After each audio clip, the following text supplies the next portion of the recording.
Edward, a lot of people shrug their shoulders and say, so what if spy agencies spy on people? That's what they're paid to do. Or they say, if you've got nothing to hide, you've got nothing to fear. When I hear that, I think, saying that you don't care about the right to privacy because you have nothing to hide is no different than saying you don't care about freedom of speech because you have nothing to say. It's a fundamentally un-American principle, and more than just nationalism, more than just what this country is about, it's a deeply anti-social principle, because rights are not just individual, they're collective. And what may not have value to you today may have value to an entire, population, an entire people, or an entire way of life tomorrow. And if you don't stand up for it, then who will?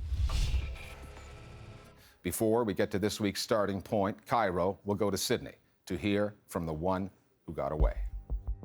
Once you get the sentence in the cage, you're taken straight out.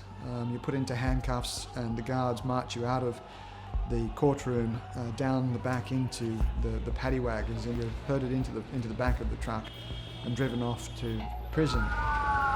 They'll be taken to the Tora prison complex, which is a collection of quite a number of prisons. Some of them are far more serious, far worse conditions than others. Some of them are survivable. When you get there, you're stripped of your clothing. You have to get into the blue prison uniform.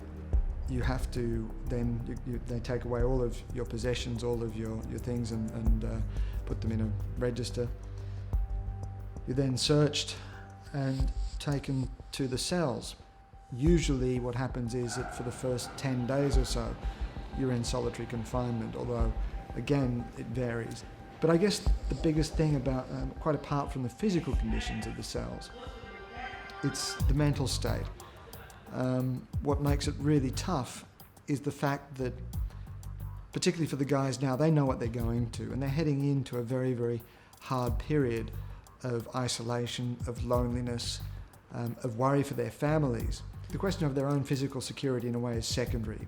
It's the emotional stress of having to confront a long period in prison, a long period away from your family and your loved ones, a long period knowing the kind of pain that they're going through. And in a lot of ways, you're more worried about your relatives than you are about your own safety, your own future.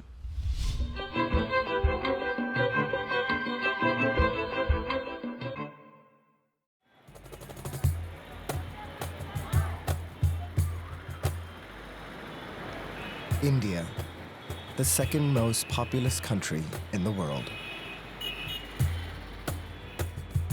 For centuries, its social structure was built around a rigid Hindu class or caste system. Caste was abolished over 50 years ago, but its legacy is still felt in modern Indian society. Outside the four main caste groups are other social groups, including the Dalits, the oppressed. They are social outcasts, and they do the most menial work and often live in conditions hardly fit for human habitation. Such is the desperation of some Dalits, they sometimes convert from Hinduism to other faiths, including Islam. They hope to escape discrimination by other Hindus and to become accepted by their new religious community.